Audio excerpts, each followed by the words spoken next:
I ain't playing, got a weird mind. If you work 8 hours, I'ma work 9. If the shit tastes sour, you should taste mine. I'ma stay in power for a long time.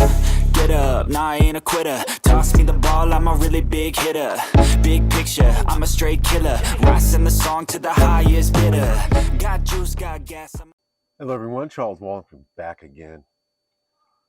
Hello everyone, Uncle Charles Walhingford back again with another video about being a good family man, being a good spouse, and all the things that encompass that. And this video is about purchasing a firearm, things you should first consider before you purchase the firearm. It's a very serious matter. I believe that every home should have one in the United States, and if you don't have one, you should consider getting one. But I want to put a couple things in your brain to think about to before you purchase, because it can be very expensive. And a lot of times when people buy things, they only see just the glaring things first. They don't see the practical things, and they definitely don't see the tactical things. And a lot of people have firearms, I know, that they didn't consider what they needed to consider. I am former military, former law enforcement. I've been doing security for over 20 years. And within that, you need to have the whole thing. You need to be able to do the whole thing to protect your family, not just a piece of it. And I want to talk to you about the whole thing, preparing the budget. So the first thing you want to consider is the type of gun, but like the size of the gun, the caliber of the gun. What is it that's going to be comfortable for you? You want to have something that's comfortable for you and also comfortable enough that you can move through the home. If you have a smaller home, that is most likely going to be something you want to consider for how small and compact that firearm is, along with your ability to hold it, the ability to shoot it, and everything else. A lot of ranges will allow you to rent firearms to feel them and everything else. Please rent a firearm at the range, go to the range and fire them and see how they feel in your hand. And also, how does that feel possibly in your spouse's hand? Maybe a firearm that is going to be nice for you may not be nice for your spouse, even though it may be you may be the number one person using it. This is a if you have to use your firearm, it's a very bad case scenario, and you got to prepare for the worst case scenario, that somebody else may have to protect the home besides you. To go along with that, again, I don't want to really get into which firearm you should get, but you actually definitely should think about the calibers and the bullets used, the calibers and the bullets you're using.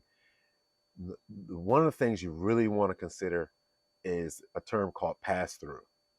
If you choose a certain firearm that is powerful, maybe too powerful, it could go through the person that you rightfully should be using that deadly force on. It could go through them, go through the wall, and hit a neighbor.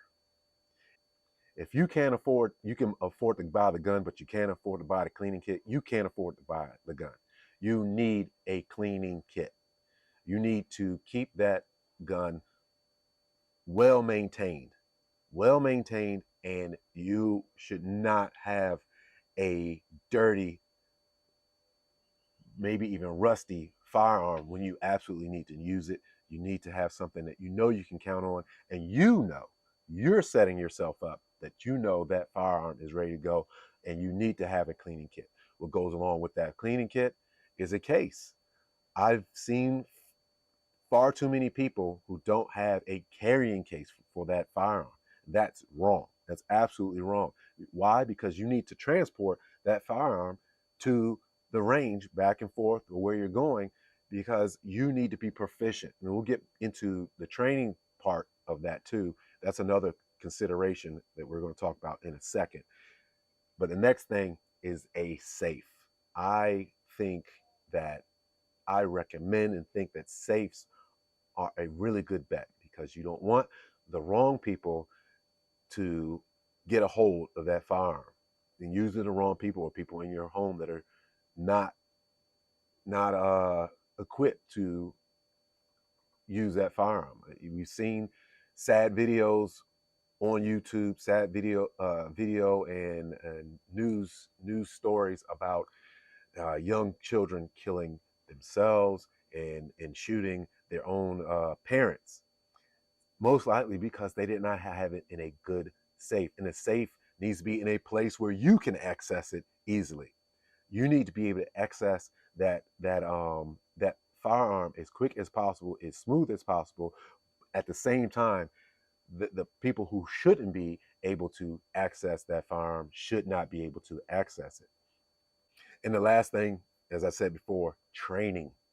If you're not familiar, you're not former law enforcement, you're not former military, you haven't had any formal, absolute professional training, you have to have that training. You have to.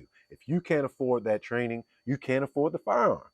You cannot afford that firearm at all. If you can't properly take care of that weapon and you cannot properly employ that weapon. A lot of times when people give you the training, they also give you the lawful training.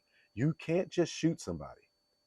In a lot of places in the United States, including the state I'm living in, if that person is not posing the enough of a threat to you, you can go to jail and they broke into your house and took your stuff and everything else.